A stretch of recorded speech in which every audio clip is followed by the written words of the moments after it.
Guys good morning. কি খবৰ? আশা কৰোঁ সকলো ভালে আছে আৰু মই আমি পুনৰবাৰ ৰিয়েল মামি চেনেললৈ স্বাগতম জনাইছোঁ। তেন্তে আহক আজি ভিডিঅ'টো আৰম্ভ কৰোঁ। কিন্তু আজি মই ভিডিঅ'টো মোৰ কোনো ব্লগ নহয়। আজি মই আপোনালোকৰ লগত ৰেচিপি এটা শ্বেয়াৰ কৰিম, যিটো মোৰ বহুত প্ৰিয় হয়। সেইকাৰণে ভাবিলোঁ আপোনালোকৰ লগতো শ্বেয়াৰ কৰিম। যিহেতু বহাগ মাহ আহি আছে, এতিয়া কঁঠালৰ মুচি ওলাইছে। কিছুৱে চিনি নাপাব পাৰে, যিহেতু আমি গাঁৱত থাকোঁ। সেইকাৰণে আমি এইবোৰ খায়েই ডাঙৰ হৈছোঁ আৰু এইবোৰ খায়েই হয়তো আগলৈ থাকিম। সঁচাকৈ মোৰ বিৰাটেই ভাল লাগে এইবোৰ খাই। সেইকাৰণে আপোনালোকৰ লগত মই শ্বেয়াৰ কৰিব ওলাইছোঁ। যদি ভাল পায় মোৰ ৰেচিপিটো চাই, তেতিয়াহ'লে এটা লাইক কৰিব আৰু মোৰ চেনেলটো ছাবস্ক্ৰাইব কৰিব, যাতে মই আৰু যাতে আগবাঢ়ি যাব পাৰোঁ। আৰু কাষতে থকা বেল আইকনটো প্লিজ প্ৰেছ কৰি দিব, যাতে আহিবলগীয়া ন'টিফিকেশ্যনসমূহ আপোনালোকে অতি সোনকালে পায়। আৰু এনেধৰণে মই যাতে আগলৈকো আপোনালোকৰ লগত এনেকৈ ভিডিঅ'বিলাক দিব পাৰোঁ আৰু মোৰ নতুন নতুন ৰেচিপিবিলাক দিব পাৰোঁ। যিহেতু মোৰ বনোৱাতে বিৰাট ৰাপ, সেইকাৰণে সময়টো তেনেকৈ নাপাওঁৱেই, জানে ৰিয়ানো থাকে। তাৰ মাজতে মই ৰিয়ান অলপমান সময় উলিয়াই আপোনালোকৰ লগত কিছুমান সময় কটাব বিচাৰোঁ আৰু মোৰ যিটো ভাল পোৱা কাম সেইটো মই কৰিব বিচাৰোঁ। সেইকাৰণে মই ভিডিঅ'বোৰ বনাওঁ। আৰু আহকচোন তেতিয়াহ'লে দেৰি নকৰোঁ, ৰেচিপিটো আৰম্ভ কৰোঁ। এতিয়া মই মুচিখিনি বনাবৰ বাবে 2টা ডাঙৰ পিঁয়াজ মিহিকৈ কাটি লৈছোঁ। লগতে লৈছোঁ 3টা ইলাচি, লং আৰু মিট মছলা, 2টা তেজপাত। আৰু এয়া চাওক, মই ঘৰতে পটাত পিচি লৈছোঁ। জলকীয়া গুড়াখিনি মই ঘৰতে বনাইছোঁ, জিৰাখিনিও ঘৰতে বনাইছোঁ, নহৰু আদাখিনি পটাত বটি লৈছোঁ। এনেকৈ বনালে সঁচাকৈ পটাত পিছা মছলাৰ সোৱাদেই বেলেগ। সেইকাৰণে ভাবিলোঁ এইখিনি ঘৰতে পিচি লওঁ। তো এতিয়া মই কঁঠালৰ মুচিখিনি সৰু সৰুকৈ কাটি লৈছোঁ।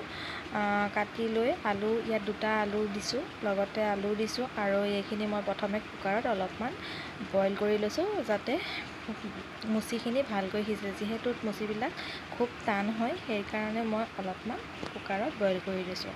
তাৰপিছত মই এখন গৰম কেৰাহীত মই সৰিয়হৰ তেল দিছোঁ জোখ অনুযায়ী। আপোনালোকে যদি বেছি তেল ভাল পায়, তেল বেছি দিব।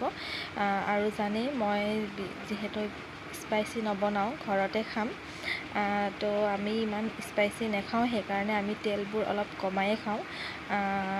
তো আজি অলপ বেছিয়ে দিছোঁ, ভাবিলোঁ আজি অলপ বেছিকৈ দি খাওঁচোন কেনেকুৱা লাগে, নহয় জানো?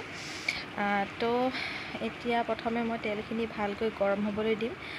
গৰম হোৱাৰ পিছত মই কেইটামান চেনি দিম, অকণমান চেনি দিম। চেনিটো মই একচুৱেলি মাংসতহে দিয়ে, কিন্তু মই ব্যৱহাৰ কৰোঁ, কাৰণ চেনিটো দিলে কালাৰটো বহুত ধুনীয়া হয়। সেইকাৰণে মই চেনিটো ব্যৱহাৰ কৰোঁ। আৰু এতিয়া প্ৰথমে চেনিখিনি মই ভালকৈ অলপমান গলিব দিম, যাতে চেনিখিনি গলে আৰু তেলখিনিও ভালকৈ গৰম হৈ চেনিখিনি তেলখিনিৰ লগত মিলি যায়।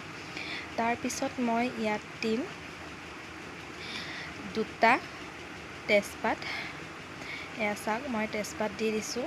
তাৰপিছত দিম কাটি থোৱা পিঁয়াজখিনি।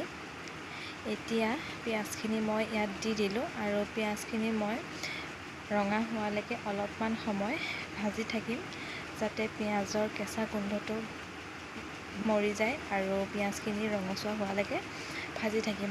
কোনে কোনে বাৰু কঁঠালৰ মুচি খাই ভাল পায়, প্লিজ জনাবচোন। মই কিন্তু বিৰাট ভাল পাওঁ। সেইকাৰণে আপোনালোকৰ লগত এই ৰেচিপিটো আপোনালোকৰ লগত মই শ্বেয়াৰ কৰিলোঁ। কিছুমানে এতিয়া চাওক, মই কঁঠালৰ মুচিখিনিত অলপমান হালধি নিমখ সানি লৈছিলোঁ আৰু ইয়াত মই পিঁয়াজ দিম। কিন্তু এটা কথা আপোনালোকে মন কৰিব যে মই পিঁয়াজখিনিৰ লগত মই মছলাখিনি এতিয়া ব্যৱহাৰ কৰা নাই, কাৰণ মুচিখিনি অলপ ভাজি ল'ম। কিছুমানেতো মুচিখিনি প্ৰথমে ভাজি লয়, সেইকাৰণে মই একেবাৰে পিঁয়াজৰ লগতেই ভাজি লৈছোঁ, কাৰণ নিমখ। তো এইখিনি মই প্ৰথমে খুব ভাজি আছোঁ। তেলখিনি, নিমখ হালধিখিনি সোমাই যোৱালৈকে মুচিখিনিত ভাজি থাকিব। মই অলপমান বইল কৰি লোৱাৰ বাবে কিছুমানৰ মুচিৰ পৰা অলপ মুচিবিলাক এৰাই আহিছে, যিহেতু মুচিটো অলপ ডাঙৰেই হৈছিলে। সেইকাৰণে ওলাই আহিছে। মই আকৌ এনেকুৱা মুচিবোৰ খাইহে ভাল পাওঁ। এতিয়া মই ইয়াত দিলোঁ এটা পকা বিলাহী, আৰু যিহেতু মই জ্বলা খাই ভাল পাওঁ, কেঁচা জলকীয়া দুটামান খুন্দি পেলাই দিছোঁ, পটাত বটি পেলাই দিছোঁ। কাৰণ মই জলকীয়া গুড়াটো ইউজ নকৰোঁ জানেই, যদিও মই ইউজ কৰোঁ অকণমান কালাৰৰ কাৰণে, ঘৰতে পিছা মই ব্যৱহাৰ কৰোঁ। আৰু তেনেকেই খাব লাগে। কেঁচা জলকীয়া জ্বলাটোৱে ইমান অপকাৰ নকৰে। আৰু চাওক, মই এতিয়া ইয়াত পিচি থোৱা মছলাখিনিৰ পেষ্ট দিছোঁ, আৰু ইয়াতে মই নহৰু আদাৰ লগতে গৰম মছলা, যিটো মই ইলাচি লং দেখিছিলে, সেইখিনিও মই ইয়াতে পিচি একেলগে মিলাই দিছোঁ। আৰু ইয়াতে মই দিম অকণমান মিট মছলাৰ গুড়া। সেইটো অপশ্যনেল হয়, যদি আপোনালোকে ভাল নাপায় তেন্তে হ'লে নিদিলেও হ'ব, কিন্তু মই ভাল পাওঁ সেইকাৰণে মই দিছোঁ। এতিয়া মুচিখিনি ভালকৈ ভাজিব। ভাজি যেতিয়ালৈকে মুচিখিনিৰ পৰা তেল নোলায় তেতিয়ালৈকে ভাজিয়ে থাকিব। আৰু যিমান ভাজে সঁচাকৈ সিমানেই ভাল লাগে। খাদ্যবোৰ ভাজিলেই সঁচাকৈ ভাল লাগে খাই। তো এইখিনি ভাজা মোৰ প্ৰায় হৈছেহি, দেখিছে তেলবোৰ ওলাইছে। সেইকাৰণে মই ইয়াত অলপ পানী দি দিলোঁ। এইখিনি এতিয়া মই অলপ উতলিব দিছোঁ। উতলাৰ প্ৰায় মোৰ এইখিনি সিজিছে আৰু হৈছেহিও, খালি এতিয়া জুতি লোৱাৰহে সময়। তো এতিয়া মোৰ বনাই হৈ গ'ল। সঁচাকৈ দেখাতে খুব লোভনীয় হৈছে, নহয় জানো? কাৰ বাৰু খাবলৈ মন গৈছে প্লিজ কমেণ্ট কৰি জনাবচোন। আৰু যদি আপোনালোকে মোৰ ৰেচিপিটো চাই ভাল পাইছে তেন্তে হ'লে প্লিজ লাইক আৰু ছাবস্ক্ৰাইব কৰিব।